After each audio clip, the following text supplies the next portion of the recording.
Shalom, selamat pagi Om dan Tante yang ada di Tondano. Senang bertemu kembali dengan Om dan Tante Eli juga. Selamat malam untuk Om Ramli, Tante Jane, keluarga Franz, dan Pendeta Umar, juga keluarga Kampu Bolon dan saudara-saudara lainnya. Kita senang bahwa Tuhan itu begitu baik, selalu memberkati kita setiap hari, setiap minggu, dan kita bisa terus mengikuti pelajaran Alkitab. Dan sebelum kita melanjutkan pelajaran kita pagi ini, mari kita sama-sama tunduk kepala dan kita berdoa. Bapa di surga, terima kasih banyak. Engkau telah pelihara hidup kami hingga hari ini. Kami mau belajar kembali firman Tuhan dari buku Daniel dan Wahyu, khususnya Daniel 4 dan Daniel 5. Kelanjutan dari pelajaran kitab Daniel yang mengajarkan kami bahwa Tuhanlah penguasa di seluruh alam semesta. Dan Tuhan akan menunjukkan kuasanya kepada siapapun yang ada di bumi ini. Bahwa hanya dialah satu-satunya Allah yang layak dipuji, yang layak disembah. Berkati pertemuan kami ini, berkati semua teknologi yang kami gunakan, agar semua berjalan dengan baik, tidak ada satu halangan apapun. Dan kiranya Roh Kudus Tuhan mengurapi kami. Terpujilah Engkau Bapa, berbicaralah, berdirilah di depan dan sembunyikan hamba di bawah kaki salib-Mu.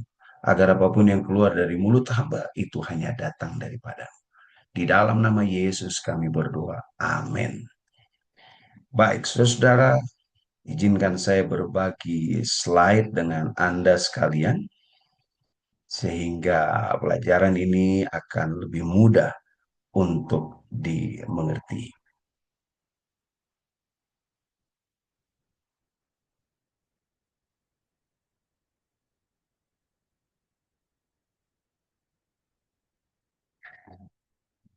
Kalau Anda masih mengingat pelajaran kita 2 minggu lalu dan hari Selasa minggu kemarin, kita belajar tentang pengalaman hidup dari saksi-saksi yang setia.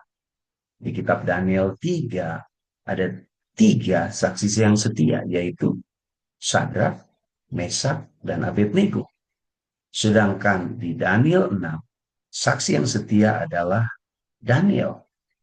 Dan kita tahu mereka menghadapi tantangan, pemaksaan, dan penganiayaan karena kesetiaan mereka untuk mengikut Tuhan dan menyembah kepada Tuhan.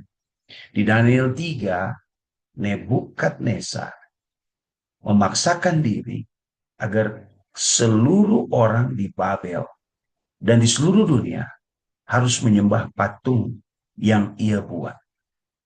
Dan kita tahu ceritanya bahwa ada 3 orang Ibrani yang tidak mau menyembah patung. Dan pada akhirnya mereka harus menghadapi hukuman. Hukuman karena memaksakan untuk menyembah selain Tuhan. Dan Nebukadnezar melempar mereka ke dalam dapur api dengan berpikir bahwa Sadrak, Mesak, dan Abednego yang tidak mau menurut kepadanya karena tidak mau menyembah patung akan mati hangus di dalam dapur api. Tetapi mujizat Tuhan terjadi. Justru ketiga orang itu berjalan dengan bebasnya di dalam dapur api. Tali yang mengikat tangan mereka, kaki mereka terlepas. Tidak ada bulu di badan mereka yang terbakar. Baju mereka tidak ada yang terbakar. Hanya tali-tali yang mengikat mereka yang terbakar. Dan betapa mengejutkan raja. Karena justru yang dilempar ke dalam dapur api 3 orang, tetapi raja melihat ada 4 orang di dalamnya. Dan raja katakan, yang 1 orang itu sosoknya seperti anak dewa atau anak Allah. Dan kita tahu, orang yang berjalan dengan Sadrak, Mesak, dan Abednego adalah Yesus yang melindungi mereka. Hari itu Semua orang yang berpusat kepada patung yang dibangun oleh Nebukadnezar, justru mereka tidak mengingat patung, tetapi yang mereka ingat adalah pembebasan Allah kepada Sadrak, Mesak, dan Abednego. Sedangkan di Daniel pasal yang ke-6, kita tahu bahwa Darius baru diangkat. Dia menjadi raja untuk kerajaan Medo Persia. Dia sangat sayang kepada Daniel. Sehingga dia menempatkan Daniel menjadi orang nomor 2 di kerajaan Medo Persia. Dan ada 120 gubernur ditambah 2 asisten raja harus menghormati Daniel, melaporkan pekerjaan mereka kepada Daniel, dan nanti Daniel yang akan berdiskusi dengan raja. Nah, karena raja sangat hormat kepada Daniel, hal ini menjadi kecemburuan bagi orang-orang Medo Persia. Dan mereka membujuk raja membuat aturan bahwa selama 30 hari, semua orang di seluruh wilayah Medo Persia harus menyembah hanya kepada Darius. Darius tidak mengerti bahwa itu sebuah jebakan. Sehingga dia menandatangani surat keputusan untuk menyembah raja selama 30 hari. Tetapi kita tahu Daniel. Daniel tidak mau menyembah raja. Karena dia seorang yang takut kepada Allah. Ketika aturan dibuat bahwa mereka harus menyembah raja selama 30 hari, justru Daniel masuk ke dalam kamar, membuka jendela-jendelanya, dan berdoa secara terbuka menghadap di Yerusalem. Dan apa yang Daniel lakukan ini? Dia lakukan 3 kali sehari seperti yang biasa dia lakukan. Dan hal ini menjadi hal yang sangat diinginkan oleh para orang-orang Medo Persia yang cemburu kepada Daniel. Mereka laporkan kepada raja bahwa Daniel tidak mengikuti perjanjian yang sudah dibuat oleh raja. Dan raja menyesal, tetapi raja tidak bisa berbuat apa-apa. Dan apa yang terjadi kepada Daniel? Daniel harus dibuang ke dalam lubang singa. Saudara-saudara, apakah singa menerkam Daniel, mencabik-cabik Daniel? Tidak.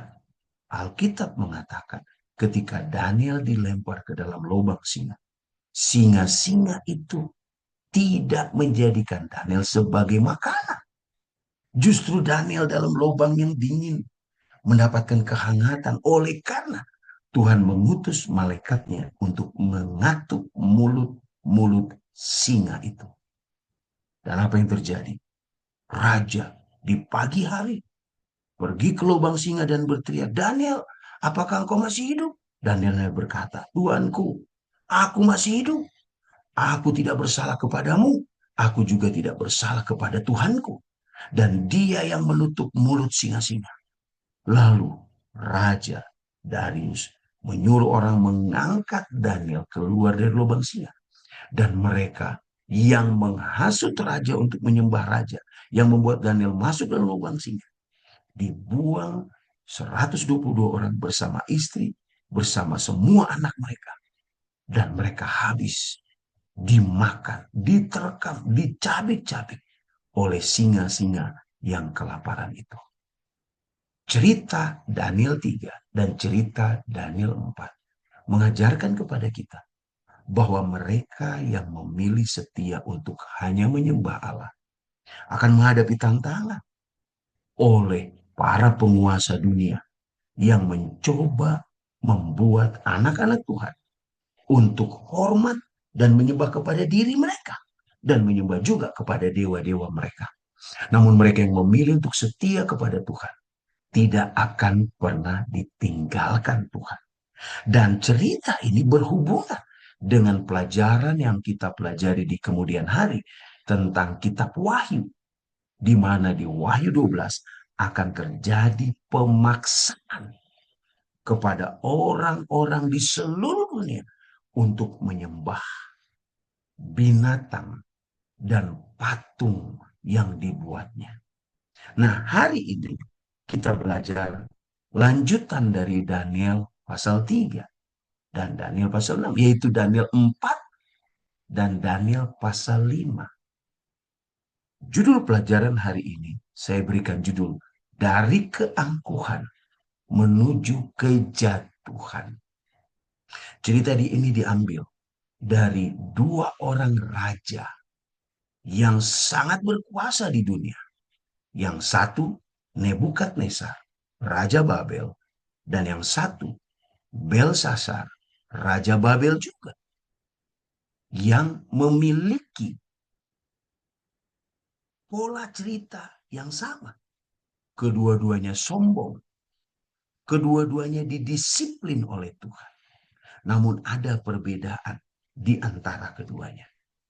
Ketika Anda melihat tabel ini, maka Anda akan ingat bahwa cerita Daniel 1, Daniel 7, dan Daniel 12 memiliki kesamaan tentang sejarah kehidupan manusia. 2 minggu depan kita akan belajar Daniel 7. Ya. Lalu kita tahu Daniel 2 bahwa raja bermimpi, mimpi patung, kepala dari emas, dada dari perak, pinggang dari tembaga, paha dari besi, jari-jari kaki besi bercampur tanah liat. Dan Tuhan menjawab dan mengartikan mimpi itu kepada Nebukadnezar lewat Daniel. Di Daniel 3 dan Daniel 6, cerita yang mirip. Umat Tuhan dianiaya. Sadrak, Mesak, Abednego karena tidak mau menyembah patung, dibuang ke dapur api, sedangkan Daniel 6, Daniel dibuang ke lubang singa. Tetapi mereka yang setia diberikan kelepasan oleh Tuhan. Nah, hari ini kita belajar Daniel 4 dan Daniel 5 yang juga memiliki kemiripan. Namun ada perbedaan hasilnya dari kedua cerita ini.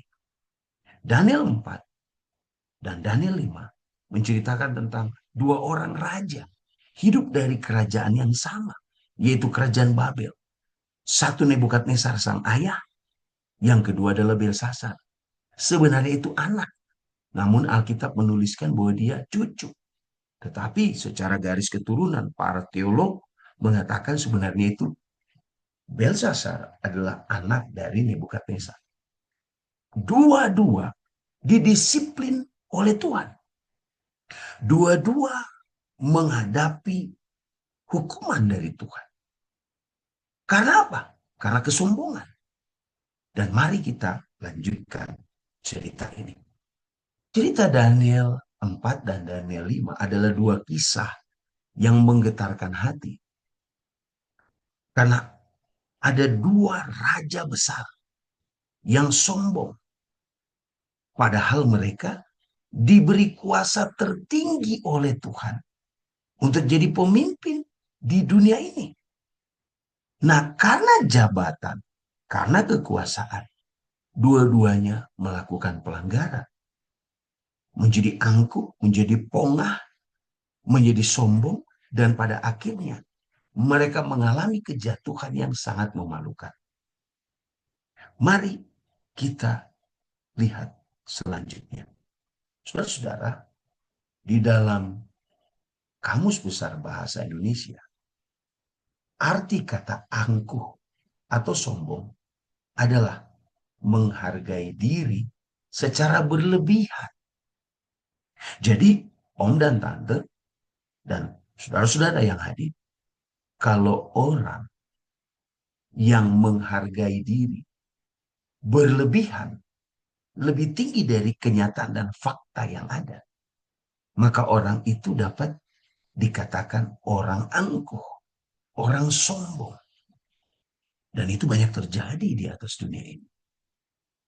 Di dalam Bible Dictionary atau Kamus Alkitab, kata sombong atau angkuh memiliki arti sebagai berikut.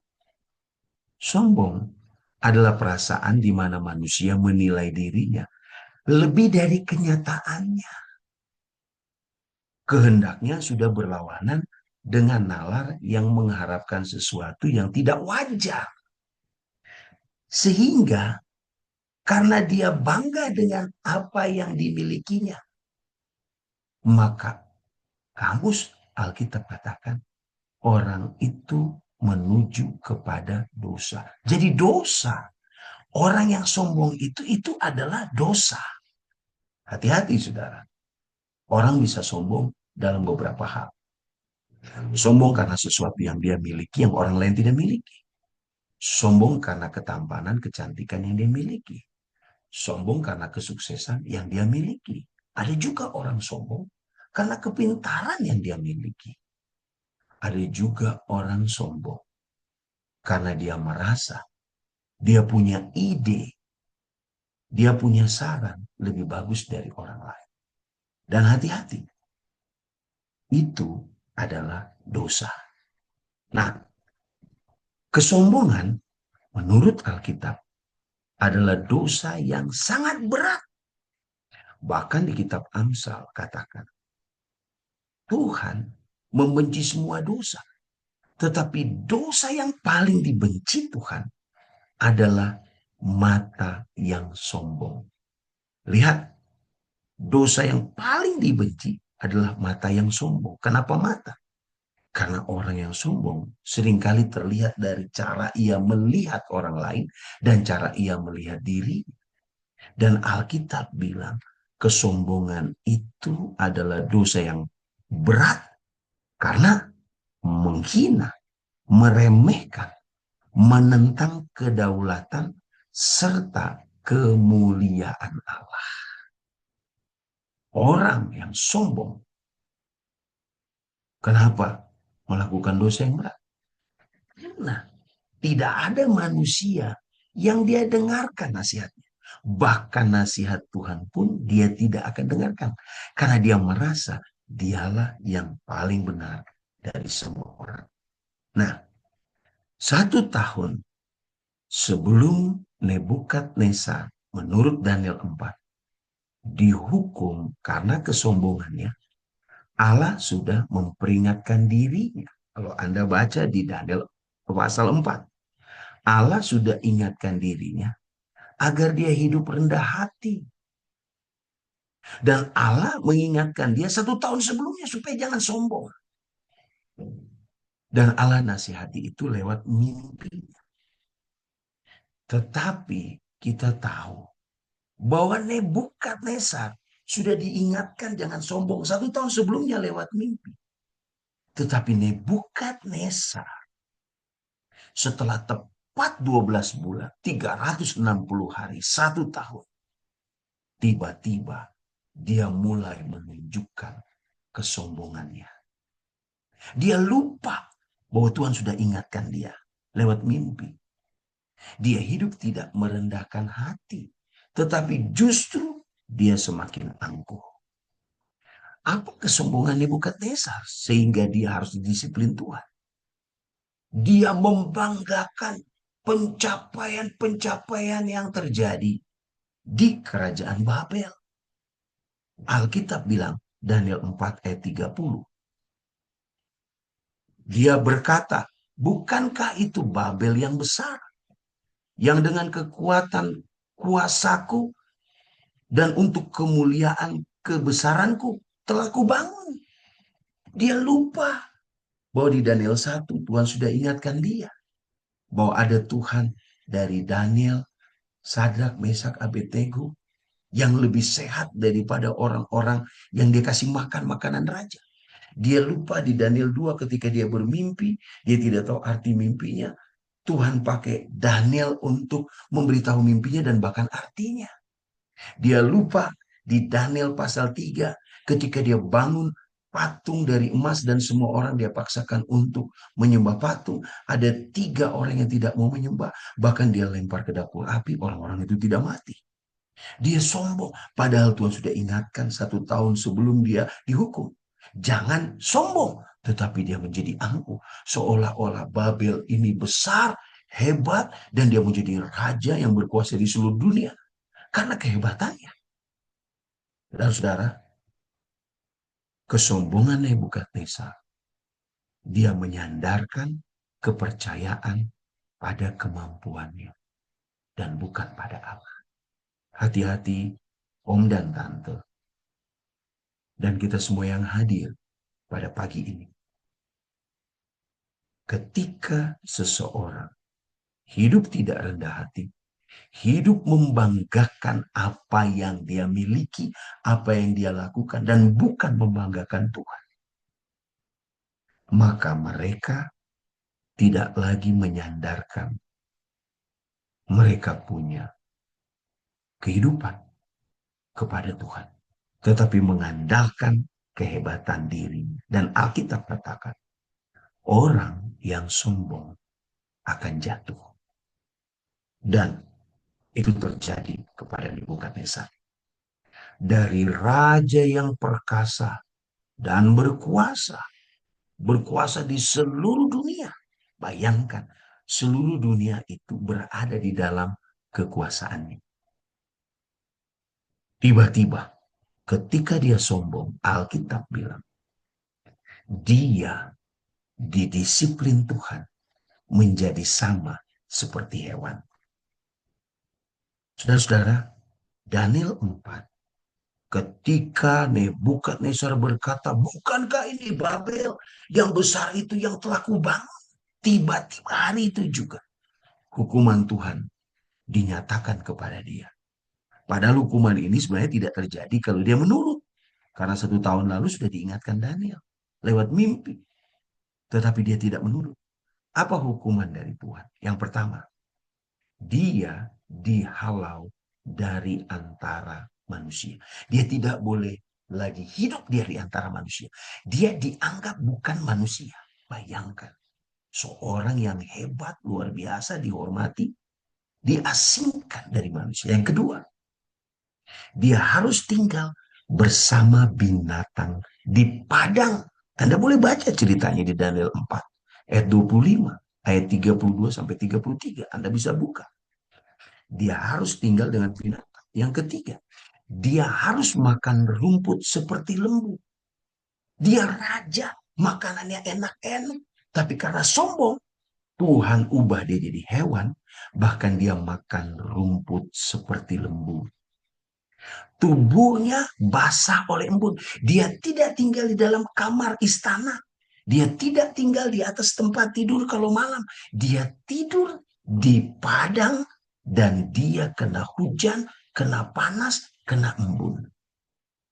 Anda lihat, tidak jauh beda dengan hewan. Rambut dan kukunya menjadi panjang. Saudara, karena dia bukan lagi menganggap dirinya manusia. Dia sudah makan rumput, diasingkan dari manusia, maka bulu-bulu keluar di seluruh badannya, kukunya, rambutnya, semua menjadi panjang. Dan dikatakan, rambutnya seperti bulung Raja Wali, kukunya seperti kuku burung. Karena dia manusia yang dijadikan hewan sama Tuhan. Ini cerita belum pernah terjadi. Tapi Tuhan ajarkan kepada kita hari ini. Ketika Anda sombong, Anda akan menerima disiplin dari Tuhan. Dan berapa lama dia dihukum? Alkitab katakan, dia dihukum selama 7 masa. Saudara tahu apa arti dari bahasa nubuatan? 1 masa sama dengan 1 tahun. Kalau 7 masa, dia dihukum selama 7 tahun lamanya. Apakah 7 tahun itu sedikit? Tidak. 7 tahun itu waktu yang lama. Orang-orang melihat raja yang hebat sekarang jadi hewan. Orang-orang melihat raja yang gagah makan rumput. Orang-orang Babel yang sangat hormat dan respek kepada dia tiba-tiba melihat rajanya, bulunya tumbuh begitu panjang, kukunya panjang-panjang, dan tidak jauh seperti binatang. Dari raja yang perkasa menjadi raja yang telanjang bulat dan tidak tahu malu karena tidak punya akal budi. Pelajaran yang Tuhan ajarkan kepada Nebukadnezar. Setelah dia jadi hewan 7 tahun lamanya, dia diberikan lagi akal budi. Dia diberikan hikmat. Dia dikembalikan kuasanya kerajaannya, kedudukannya. Dan pada waktu dia dikembalikan semuanya. Dari raja perkasa menjadi hewan dan dikembalikan menjadi raja. Tuhan mengajarkan kepada Nebukadnezar bahwa kekuasaan, kedaulatan adalah ada di tangan Tuhan. Dialah berkuasa atas segala-galanya. Tidak ada satu kerajaan, satu individu pun yang boleh dengan sombong mengambil kemuliaan Tuhan, mengambil pujian pada dirinya sendiri untuk meninggikan dirinya. Dan orang yang meninggikan dirinya akan menerima disiplin tanpa konsekuensi. Ini pelajaran buat Nebukadnezar. 7 tahun dia dihukum. Memalukan. Tetapi dia belajar. Oh, jangan sombong. Bawa kedaulatan. Kalau Anda jadi orang kaya, kalau Anda jadi pemimpin, kalau Anda jadi orang pintar, kalau Anda lebih tampan atau lebih cantik, Anda harus tahu. Itu semua datang dari Tuhan. Hal kedua, Allah mengajarkan kepada Nebukadnezar pentingnya pertobatan dan hidup dalam kerendahan hati. Untung kesombongannya membuat dia masih didisiplin 7 tahun lamanya. Karena ada banyak orang yang sombong. Hukumannya bukan hanya turun dari jabatan, tetapi kematian. Dan Tuhan masih izinkan dia dari orang yang normal menjadi binatang dan dikembalikan kenormalannya, kewarasannya. Dan pada waktu dia dikembalikan hikmat akal budinya, Nebukadnezar bertobat. Dia merendahkan hati. Tetapi ketika dia sombong, sebelumnya dia diberi hukuman oleh Tuhan. Apa pelajaran yang penting dari cerita ini? Nebukadnezar juga ketika dia sombong, Kitab Daniel 4 ayat 35 mengatakan dia bertindak semena-mena kepada sesama manusia. Lihat saudara, kadangkala orang kaya karena dia memiliki banyak harta, dia hidup semena-mena. Orang yang menjadi pemimpin atau punya kekuasaan, kadangkala kekuasaan itu membuat dia jadi semena-mena. Orang yang punya sesuatu lebih dari orang lain seringkali menjadi sombong karena hidup semena-mena. Bahkan, apakah kita orang Kristen bisa sombong? Bisa. Anda kasih persembahan lebih banyak dari orang lain, kita bisa jadi sombong. Anda merasa Anda lebih banyak hafal ayat Alkitab daripada orang Kristen yang lain, kita bisa jadi sombong. Tetapi Tuhan ajarkan kepada kita, jangan pernah semena-mena. Jangan pernah bertindak arogan. Karena kehormatan yang tertinggi itu hanya layak diberikan kepada Allah dan bukan manusia. Mari kita belajar raja yang kedua. Anak dari Nebukadnezar yang disebut dalam kitab Daniel pasal 5, cucu. Tetapi ini sebenarnya anak. Belsasar, kesombongannya adalah dia sudah belajar dari ayahnya Nebukadnezar. Bagaimana ayahnya hidup pernah dijadikan hewan oleh Tuhan. Tetapi dia tidak belajar dari pelajaran kesombongan dari ayahnya yang akhirnya menjadi hewan. Dia angkuh, dia sombong. Nebukadnezar ketika dia jadi raja, dia tidak pernah menggunakan perlengkapan bait suci yang dibawa dijarah dari Yerusalem ke Babel. Nebukadnezar tidak pernah gunakan itu untuk pesta pora. Dia simpan bejana-bejana perlengkapan bait suci itu di dalam kuil dari ilah yang disembahnya. Dia tidak pernah gunakan. Tetapi Belsasar mengambil bejana yang dihormati oleh Nebukadnezar. Dia ambil perkakas bait suci, dia gunakan untuk pesta di hadapan 1.000 tamu agung yang diundangnya. Tindakan menggunakan perkakas suci untuk pesta pora mabuk-mabukan dan penyembahan berhala adalah tindakan yang menghina dan menistakan kekudusan Allah Israel. Hati-hati Om dan Tante. Di dalam hidup kita itu ada hal-hal kudus yang Tuhan percayakan. Contohnya, gereja itu tempat yang kudus. Jadi jangan pakai gereja untuk berbisnis. Jangan pakai gereja untuk menghakimi orang. Karena siapa yang menistakan kekudusan Allah, dia akan dihukum. Itulah kesombongan bersasar. Apalagi yang kudus. Perpuluhan. Perpuluhan itu hal yang kudus. Kalau Om dan Tante dikasih berkat, Tuhan bilang dalam Alkitab, ambil 10%, bawa itu ke gereja, serahkan itu. Dan itu fungsinya untuk memberi makan hamba-hamba Tuhan. Itu kudus. Tetapi ketika yang kudus, Om dan Tante serta saya tidak laksanakan, hati-hati. Kita sedang menghina dan menistakan kekudusan Allah. Apalagi yang kudus. Hari Sabat. Hari Sabat itu kudus. Harus disucikan. Mereka yang tidak kuduskan Sabat, berarti mereka menghina dan menistakan kekudusan Allah. Apalagi yang kudus, tubuh kita. Tubuh kita, kata Rasul Paulus, adalah bait suci Tuhan di mana Tuhan tinggal.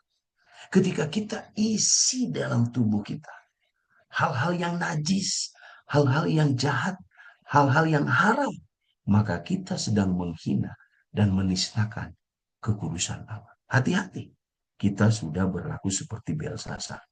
Nah, kesombongan Belsasar yang kedua adalah dia memuji dan menyembah dewa palsu. Dia sudah belajar dari Nebukadnezar ayahnya bahwa ada Allah yang lebih hebat dari Allahnya Nebukadnezar atau Allahnya Babel, yaitu Allah dari Daniel. Tetapi ketika dia berkuasa, dia tidak pernah meminta nasihat dari Daniel. Dia tidak mau belajar bahwa ayahnya yang dulu adalah orang yang menyembah berhala, tetapi di ujung kematiannya, Nebukadnezar itu bertobat dan menyembah Allah. Dia tidak mau belajar dari situ. Dia justru menyembah dewa-dewa palsu. Di dalam pesta pora, mabuk-mabukan, dia menyembah dewa emas, dewa perak, dewa batu, dewa kayu, dewa besi. Anda boleh baca Daniel 5. Nah, hal ketiga, kesombongan Belsasar adalah dia tidak belajar pengalaman ayahnya. Ayahnya pernah dihukum jadi binatang. Dia tidak belajar. Dia terus merendahkan Allah. Belsasar menjadi arogan, menjadi angkuh, dan bahkan keangkuhannya semakin menjadi-jadi. Pada waktu dia sedang pesta pora, tiba-tiba ada jari tangan yang tidak diketahui. Itu tangan siapa? Menulis di dinding tempat mereka pesta dengan tulisan Mene, Mene, Tekel, Ufarsin. 1.000 orang dalam ruangan pesta sedang minum mabuk, sedang pesta pora, sedang pesta seks. Tiba-tiba kaget, ada tangan yang menulis. Dan semua orang yang sedang mabuk itu pucat pasi, diam.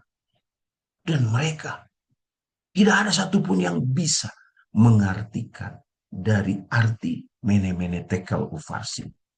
Tetapi Alkitab menjelaskan dalam buku Daniel 5 ayat 26. Arti kata mene artinya adalah masa pemerintahan Tuanku. Siapa Tuanku di sini? Belsasar. Masa pemerintahan Belsasar telah dihitung oleh Allah dan telah diakhiri. Hai Belsasar, hari ini juga kekuasaanmu berakhir. Ingat baik-baik, di atas orang hebat masih ada Allah yang lebih hebat. Di atas orang kaya masih ada Allah yang kaya. Di atas orang pintar masih ada Allah yang pintar. Jangan pernah sombong, membanding-bandingkan dan merasa diri Anda lebih kaya dari orang lain. Karena di atas kekayaan kita, Tuhanlah yang memiliki seluruh alam semesta. Dia adalah hakim yang menentukan waktu, yang memegang batas kekuasaan manusia. Dan Belsasar lupa. Kesombongannya telah mencapai titik terendah dari kesabaran Allah. Dan Allah bilang, Hari ini, Hail Belsasar, kekuasaanmu diakhiri. Itulah arti kata mene-mene. Nah sekarang, apa arti kata tekel? Arti kata tekel adalah tuanku ditimbang dengan neraca dan didapati terlalu ringan. Saudara, kalau seandainya hidup kita ada timbangan, timbangan kebaikan kita harus lebih berat daripada tindakan kejahatan kita. Yang jadi masalah, Belsasar, tindakan kebaikannya itu lebih ringan. Tindakan hidup takut akan tuannya itu akan Tuhan lebih ringan. Justru tindakan kesombongan, kejahatan, egois lebih berat. Dan Tuhan bilang, engkau ditimbang dan ternyata timbanganmu itu ringan. Dosamu lebih berat. Kalau dosamu lebih berat, berarti engkau tidak layak hidup untuk hidup selama-lamanya dengan Tuhan. Tetapi engkau harus dibinasakan. Ini nasihat buat om dan tante serta buat saya. Coba hari ini renungkan. Kalau hidup Anda ditimbang, mana lebih banyak kebaikan dan kebenaran yang Anda buat? Atau dosa, tingkah laku yang buruk, gosip, hal-hal yang tidak suci, yang lebih berat. Dan bahayanya, kalau hari ini Tuhan panggil kita untuk selesai, dan timbangan kehidupan kita ditimbang, saya, om, dan tante didapati bahwa kebaikan dan kebenaran kita ringan. Itu artinya kita tidak layak untuk hidup di surga. Tidak ada kehidupan kekal. Nah, apa arti ufarsin? Ufarsin sebenarnya diambil dari kata Peres. Siapa Peres? Peres adalah raja dari Medo Persia. Jadi Medo Persia itu adalah dua kerajaan bersatu menjadi satu. Satu kerajaan Media, satu kerajaan Persia. Nah sebenarnya dari kerajaan Media dan Persia, kerajaan yang paling terkenal hebat dan kuat itu adalah Persia. Bukan Media. Tetapi karena Raja Media adalah om dari Raja Peres, makanya mereka menyatukan diri.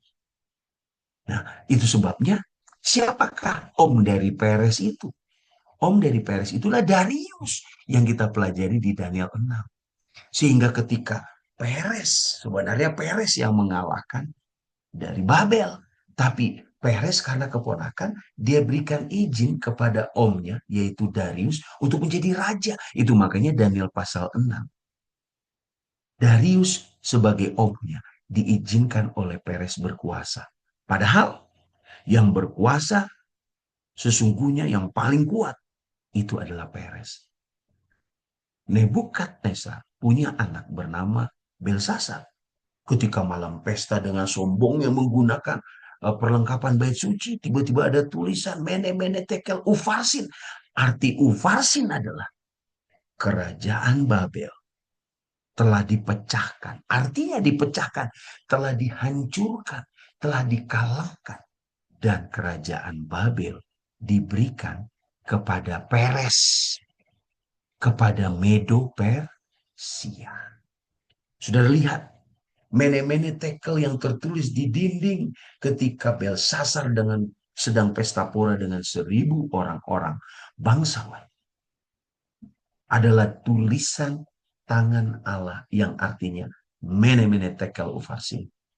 Tuanku ditimbang, ternyata tuanku kedapatan terlalu ringan dalam kebenaran. Maka oleh karena itu kekuasaan tuanku di stop oleh Tuhan, diakhiri, dan kerajaan tuanku dihancurkan dan digantikan oleh kerajaan Medo Persia. Nah, pelajaran ini pelajaran penting. Baik kepada Nebukadnezar yang sombong, didisiplin dan dihukum oleh Tuhan. Kepada Belsasar anaknya pun, ketika dia sombong, dia didisiplin, dia dihukum oleh Tuhan. Apa hukumannya? Babel berakhir di zaman Belsasar. Bayangkan Babel yang begitu hebat, berdiri selama puluhan tahun, tiba-tiba berakhir di tangan seorang raja yang sombong dan merasa dirinya lebih hebat dari Tuhan. Itu hukuman yang pertama. Hukum yang kedua, Babel itu beralih tangan. Saudara tahu malam itu kerajaan Babel dikalahkan oleh Medo Persia.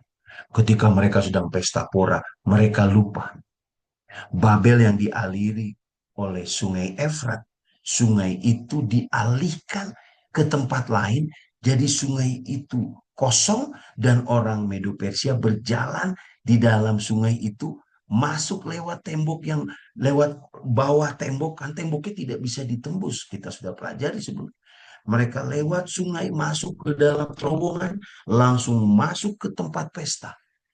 Dan mereka mengakhiri kerajaan Babel. Dan malam itu juga, Belsasar, anak dari Nebukadnezar, raja terakhir dari kerajaan Babel, dibunuh.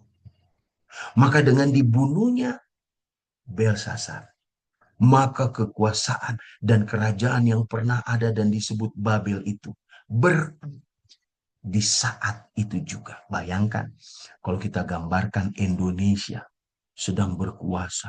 Tiba-tiba presiden terakhirnya karena sombong dihukum Tuhan. Maka nama Indonesia itu tidak ada lagi di atas dunia. Begitu juga terjadi dengan Babel.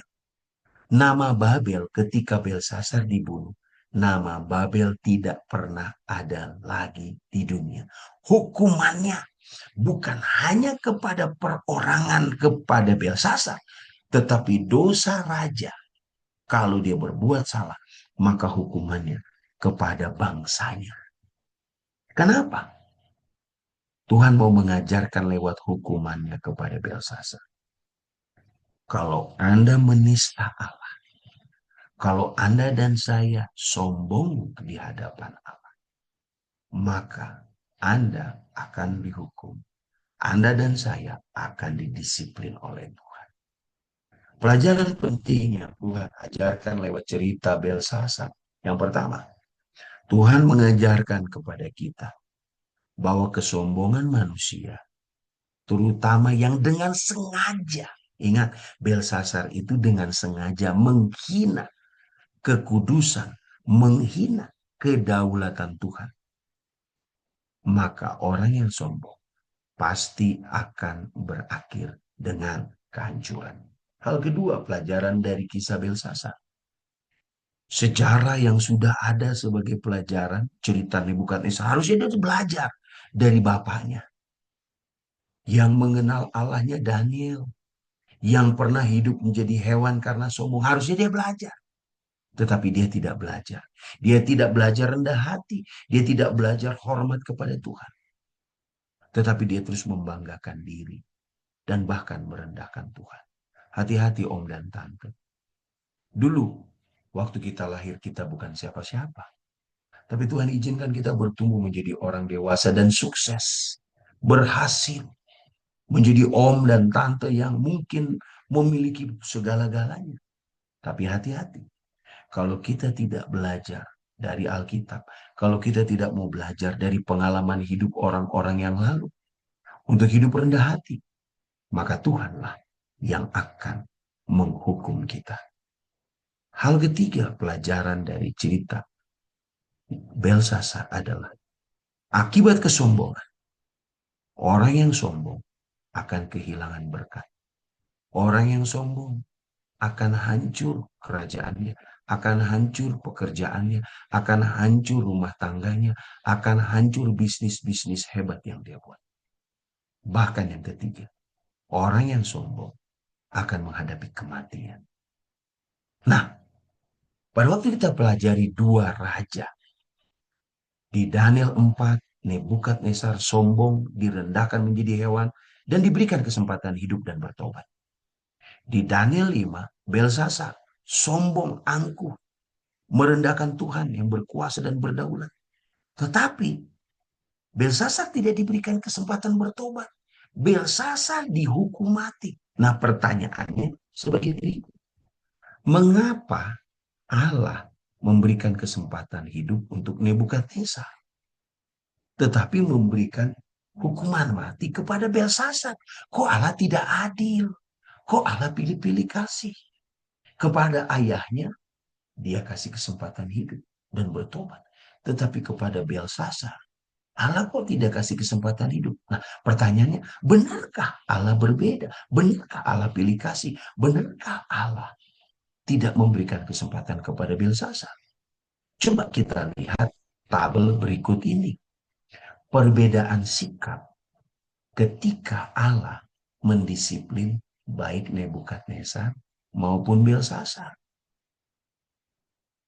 Pada waktu Nebukadnezar sombong, Allah memberikan disiplin. Dan Nebukadnezar, Anda perhatikan, Nebukadnezar menerima disiplin Tuhan dan bertobat. Rupanya Nebukadnezar itu menyadari kesalahannya, bertobat, sehingga Tuhan kasih kesempatan dia hidup. Dia mau merubah, dia membuka hatinya. Tetapi Anda lihat Belsasar, dia hidup sombong, dia hidup keras kepala, dia tidak bertobat. Belsasar menolak belajar dari pengalaman masa lalu dan terus menghina Allah. Ini perbedaannya, penjelasan secara teologisnya.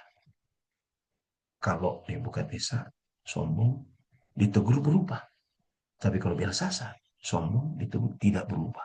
Dan akhirnya hukuman mati. Lalu respon terhadap penghakiman Tuhan. Pada waktu Tuhan mendisiplin Nebukadnezar, Alkitab bilang Nebukadnezar menerima dengan kerendahan hati dan berakhir dengan pujian kepada Allah. Tapi ketika Daniel memberikan arti dari tulisan Mene-Mene Tekel, Belsasar nggak memuji Tuhan. Alkitab tidak tulis. Kalau Nebukadnezar bertobat dan Allah memberikan kasihnya dan kesempatan, tetapi kepada Belsasar, dia tidak mau bertobat. Jadi bukan Allah yang pilih kasih, Belsasar yang tidak mau bertobat. Jenis hukumannya juga berbeda. Nebukadnezar hukumannya jadi binatang 7 tahun. Ini memalukan. Kalau Belsasar hukumannya mati langsung. Artinya apa? Tuhan kasih disiplin untuk pemulihan bagi yang mau bertobat. Dan Tuhan hanya kasih penghukuman bagi orang yang keras kepala. Hal ketiga, secara teologi, Nebukadnezar menerima kasih karunia Tuhan. Dan dia menerima dan bertobat. Sedangkan Belsasar, dia menghadapi keadilan dan penghakiman Allah. Karena dia tidak mau bertobat. Dia keras kepala. Apa aplikasinya untuk hidup kita di zaman sekarang? Setiap orang, Om dan Tante, ingat baik-baik, seringkali mengalami kehidupan yang sama seperti Nebukadnezar atau seperti Belsasar. Dan setiap orang yang sombong pasti akan mengalami disiplin oleh Tuhan. Tetapi Tuhan selalu memberikan kesempatan kalau orang mau bertobat. Tuhan selalu berikan anugerah dan cintanya kepada mereka. Tetapi bagi mereka yang tidak mau bertobat, terus keras kepala, terus menolak panggilan Tuhan, sudah tahu kebenaran tapi tidak mau berubah, sudah tahu apa yang Alkitab bilang tapi tidak mau berubah, terus keraskan hati, sudah tahu penjelasan-penjelasan tentang kekudusan tetapi tidak mau jaga kekudusan, maka apa yang Tuhan lakukan? Mereka yang sombong akan direndahkan dan mereka akan menerima konsekuensi kehancuran. Pada waktu Nebukadnezar dikembalikan akal budinya dari binatang, dari menjadi sama seperti binatang yang makan rumput, yang tinggal dengan hewan, yang ditumbuhi bulu-bulu dan kuku yang panjang. Ketika Tuhan kembalikan kepadanya akal budinya, Alkitab menuliskan Nebukadnezar memuji, meninggikan, memuliakan Raja Surga yang segala perbuatannya adalah benar dan jalan-jalannya adalah adil dan yang sanggup merendahkan mereka yang berlaku congkak. Saudara, saudara tahu, Nebukadnezar di awal hidupnya sombong, di awal hidupnya angkuh, membuat patung, dan pada akhirnya direndahkan. Tetapi dia memilih bertobat. Dia memilih untuk rendah hati. Dan Alkitab bilang, di akhir hidupnya, dia mengenal Tuhan. Dan dia menjadi pengikut Tuhan. Apa yang terjadi dengan orang yang bertobat dan menjadi pengikut Tuhan? Alkitab katakan, orang yang mati, tapi setia dalam Tuhan, kalau Yesus datang, perhatikan, kalau Yesus datang, dia akan dibangkitkan. Nah pertanyaannya, apakah Nebukadnezar akan dibangkitkan waktu Yesus datang? Oh iya jelas, karena dia bertobat. Dia bertobat. Dan yang luar biasanya, kalau kita juga dibangkitkan pada waktu Yesus datang, kita akan bertemu dan melihat Nebukadnezar yang dulu pernah lempar Sadrak, Mesak, Abednego ke dalam dapur api. Kenapa Tuhan kok kasih kesempatan buat orang jahat? Ya, karena ketika dia jahat ditegur Tuhan, didisiplin Tuhan, dia bertobat. Tetapi apa yang terjadi dengan Belsasar? Belsasar tidak belajar dari pengalaman ayahnya. Belsasar semakin mengeraskan hati dan merendahkan Tuhan. Apakah dia dibangkitkan waktu Yesus datang? Tidak. Belsasar tidak akan pernah ada di surga. Belsasar akan dibangkitkan. Bukan untuk masuk surga. Tetapi untuk mengalami api neraka yang kekal. Lihat perbedaannya. Om dan tante. Mari hidup dengan rendah hati. Mari hidup berserah kepada Tuhan. Kalau kita punya lebih, jangan sombong. Kalau kita punya kecantikan dan ketampanan, jangan sombong. Kalau hari ini ada berkat, saudara bisa bangun rumah, saudara bisa beli mobil, saudara bisa kasih sekolah anak di sekolah hebat, saudara punya kelebihan di sisi yang lain. Jangan angkuh, jangan sombong, jangan merendahkan Tuhan. Kenapa? Orang sombong tidak akan pernah ada di surga. Pertanyaan terakhir, apa hubungan antara kesombongan dari Nebukadnezar, kesombongan dari Belsasar? Apa hubungannya dengan kitab Wahyu 12? Apa hubungannya dengan kehidupan kita di akhir zaman? Kenapa Tuhan tulis di buku Daniel cerita khusus tentang Nebukadnezar yang sombong dan dijadikan seperti hewan lalu berubah? Dan kenapa Tuhan tulis cerita tentang Belsasar yang sombong akhirnya dihukum mati? Karena ini ada hukumannya dengan hari-hari menjelang kedatangan Yesus di Daniel pasal 12. Ingat baik-baik, kitab Daniel itu seringkali jadi cermin yang akan terjadi di kitab Wahyu atau menjelang kedatangan Yesus. Kitab Wahyu itu adalah cerita-cerita yang ditulis menjelang kedatangan Yesus. Walaupun ada bagian-bagian yang sudah terjadi sebelumnya. Tetapi bagian-bagian banyak yang lainnya adalah menjelang kedatangan Yesus. Dan kita sedang hidup di satu waktu untuk menantikan kedatangan Yesus. Maka kitab Daniel itu jadi cermin. Apa yang pernah terjadi dulu akan terjadi juga. Kalau dulu Sadrak, Mesak, Abednego pernah dihukum gara-gara menyembah Tuhan. Daniel pernah dihukum gara-gara beribadah kepada Tuhan. Maka menjelang kedatangan Yesus, orang yang setia, orang yang belajar Alkitab, orang yang tekun kepada Tuhan akan dihukum. Dipaksakan harus menyembah berhala. Karena itu terjadi ditulis di kitab lain. Begitu juga penguasa-penguasa yang sombong di kitab Daniel. Akan ada juga muncul penguasa-penguasa sombong di waktu yang akan datang. John Walford dan Bell, dua orang ahli teologi perjanjian lama mengatakan, kitab Daniel dan Wahyu adalah kunci memahami konflik antara pertempuran besar antara kerajaan Allah dan kerajaan dunia. Lihat, Tuhan adalah Allah, Nebukadnezar adalah manusia, Belsasar adalah manusia. Orang yang tidak sadar bahwa di balik antara kehidupan Belsasar dan Nebukadnezar ada pertarungan antara yang baik dan jahat. Kita tidak sadar bahwa ada dua kuasa yang mencoba untuk merebut hati kita. Yang satu kuasa Allah yang mau supaya kita selalu setia kepada Allah, tetapi di sisi lain ada kuasa binatang atau iblis yang berusaha supaya kita menyembah dia. Nah, kitab Daniel dan Wahyu menggambarkan hal itu. Tanpa kita sadar, kita hidup di dunia ini, kita sedang melihat dua kekuasaan besar yang mencoba untuk merebut hidup kita.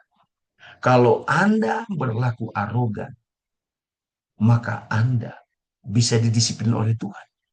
Tapi Tuhan kasih kesempatan supaya Anda menyeberang dari kuasa kerajaan iblis. Anda diberikan kesempatan untuk menang mengikuti kehendak Allah. Tetapi ketika dua kekuasaan ini bertarung dan Anda lebih percaya kepada setan, maka Anda dan saya akan menerima akibat yang kekal. Hubungan antara kitab Daniel 4, 5, dan kitab Wahyu 12. Yang pertama, akan ada muncul di akhir zaman simbol kekuasaan penguasa dunia. Kalau di kitab Daniel pasal 4 dan pasal 5, penguasanya adalah raja. Tetapi di kitab Wahyu, penguasanya, Anda lihat baik-baik, penguasanya adalah penguasa dunia, agen-agen setan, dan sistem kekuasaan duniawi yang sombong dan anti-Kristus yang akan muncul untuk menentang Allah. Ini dia.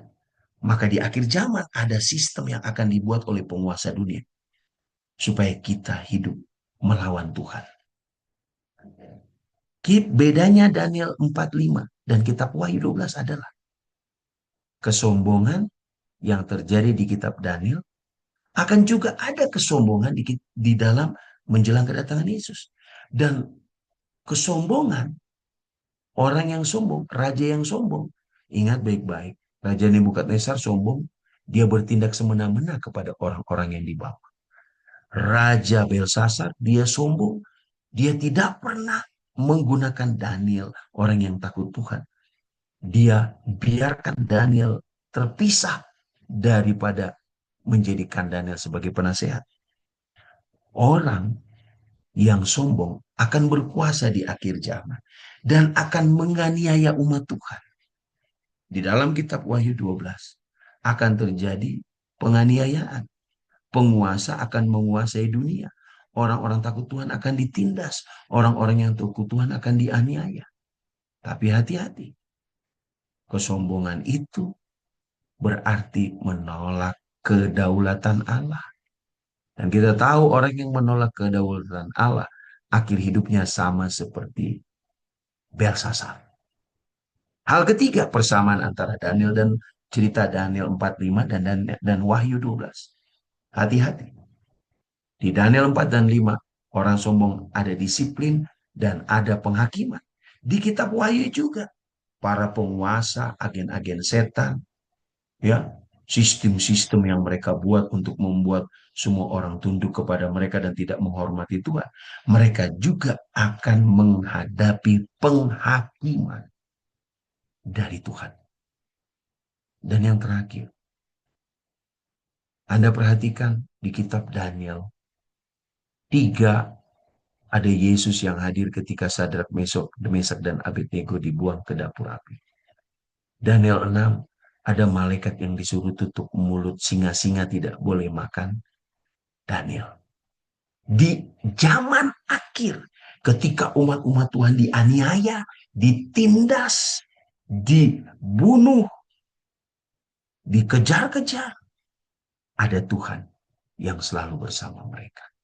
Ada Tuhan yang akan mengutus malaikatnya untuk melindungi mereka. Ada orang-orang yang diizinkan Tuhan mengalami penganiayaan dan mati.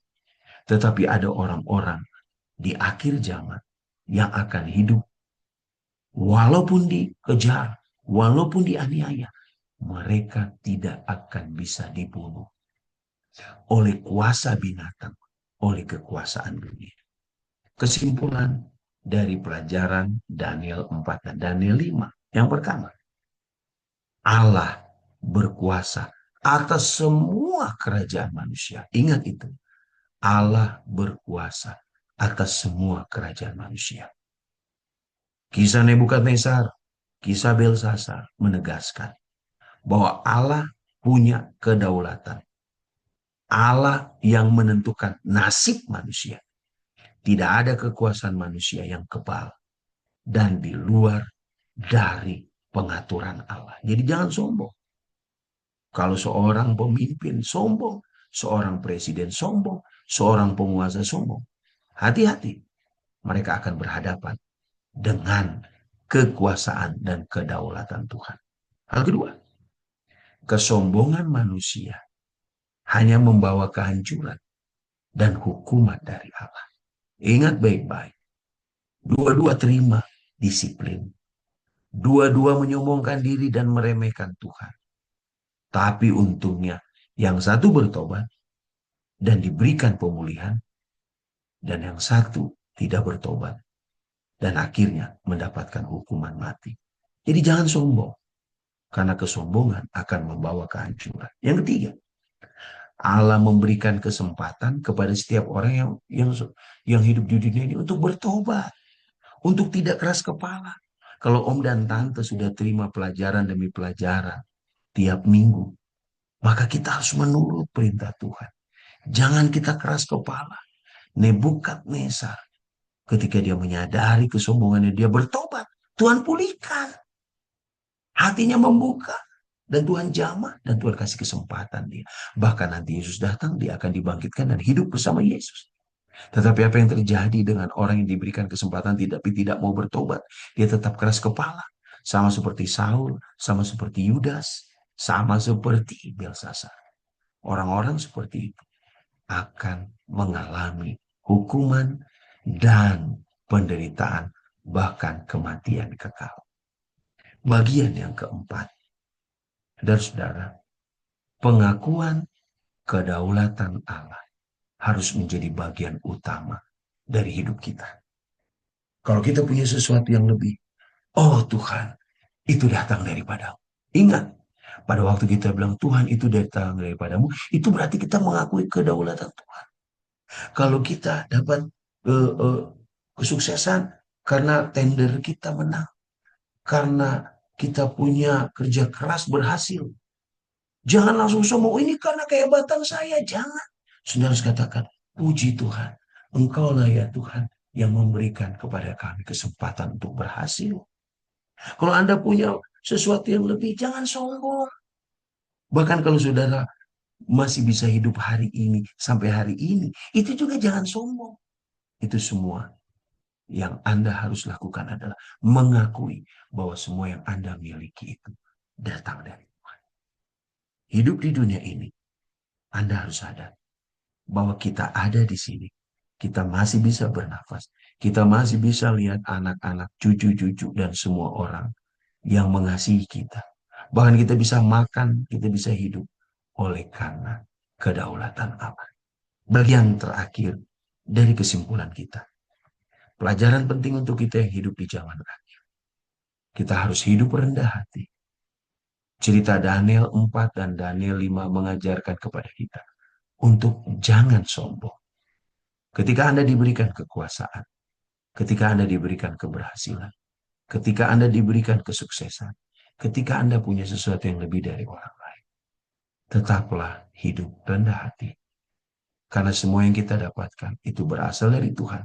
Dan Tuhan akan minta pertanggungjawaban itu kepada kita. Tuhan memberkati om dan tante. Tuhan mengaruniakan berkat dari surga kepada om dan tante dan semua kita yang hadir. Mari kita hidup rendah hati. Jangan sombong.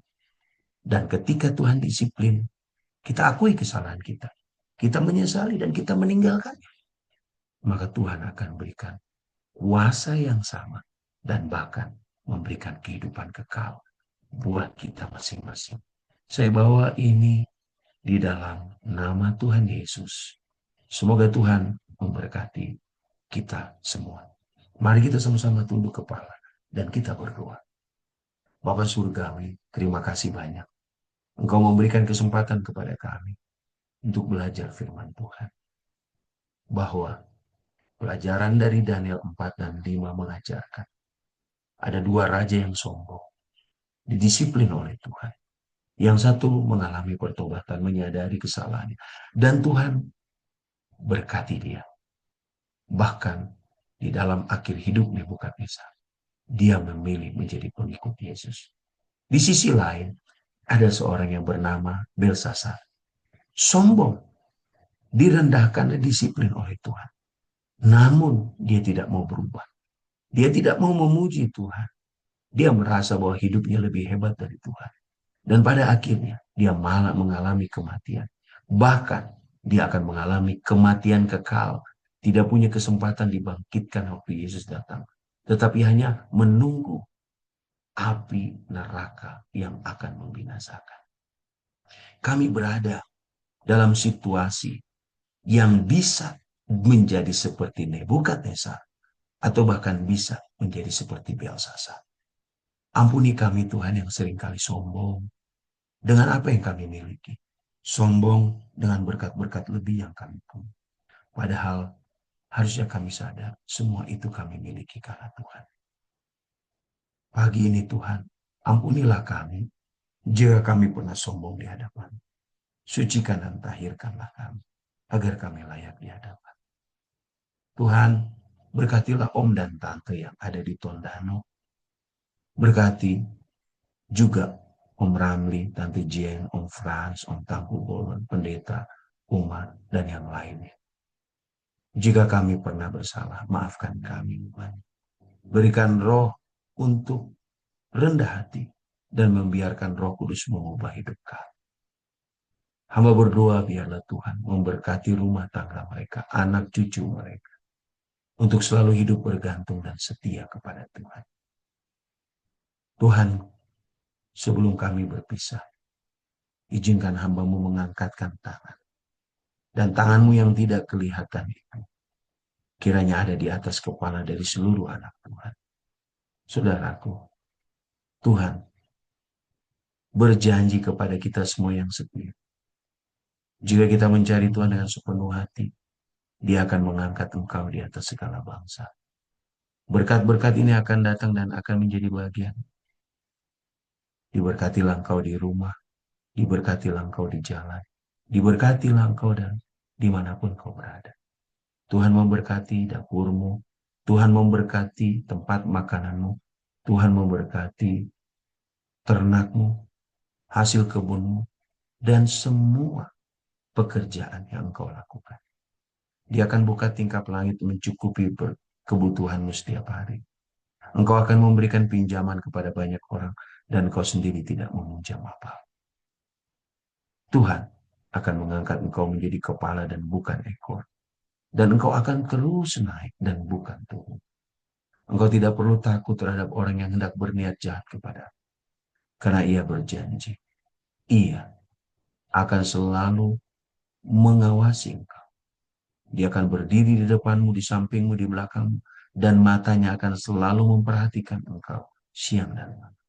Engkau akan berjalan dengan tenang di siang tengah hari yang begitu panas, bahkan di tengah kegelapan malam. Karena malaikatnya akan diutusnya untuk selalu melindungi engkau. Semua janji-janji akan menjadi bahagiamu jika engkau takut akan Tuhan, menurut perintahnya, dan tidak menyimpang dari segala ketetapan. Tuhan memberkati dan melindungi engkau. Tuhan menyinari engkau dengan wajahnya dan memberi engkau kasih karunia. Tuhan menghadapkan wajahnya kepadamu dan memberi engkau damai sejahtera. Kasih Allah Bapa, kasih karunia Yesus Kristus dan persekutuan Roh Kudus menyertai Om dan Tante di Tondano, Om Ramli dan Tante Jen di Amerika, Om Frans di Amerika dan Om Tampu Bolon serta Pendeta Umar, dimanapun kita berada. Mulai hari ini sampai Maranatha, mari kita semua yang percaya di dalam nama Yesus sama-sama mengatakan, Amin. Terima kasih Om dan Tante untuk selalu hadir belajar bersama. Terima kasih Tante Jen, Om Ramli, dan semua yang hadir. Semoga Tuhan berkati kita bertemu lagi dalam pelajaran selanjutnya. Tuhan memberkati kita semua. Saya bawa ini dalam nama Yesus. Mari.